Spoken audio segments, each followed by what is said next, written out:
একটি কুকুরছানা পিতু ও বিড়ালছানা পিচু একসাথে রাস্তায় ঘোরাঘুরি করে, খেলাধুলা করে এবং একে অপরের পাশে থাকে। তারা এখানে সেখানে খাবার খোঁজে এবং রাস্তার ধারে ঘুমায়। তারা পরিবারের স্বপ্ন দেখে।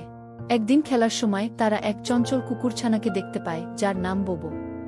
বোবো তাদের খেলার আমন্ত্রণ জানায় এবং তারা আনন্দের সাথে একে অপরকে তাড়া করে খেলতে থাকে। অল্প সময়ের মধ্যে তারা ভালো বন্ধু হয়ে ওঠে। বোবো তাদের তার বাড়িতে নিয়ে যায়, যেখানে তার স্নেহময়ী মা, কুকুর এবং ভাইবোনরা রয়েছে। বোবো তার মাকে পিচু আর পিতুর কথা বলে।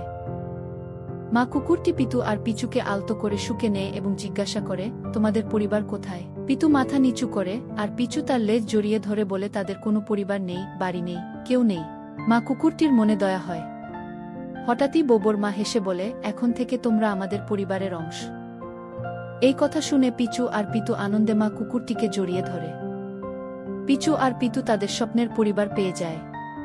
তারা সবাই একসাথে মা কুকুরটির কাছে নিরাপদে বাস করতে লাগল।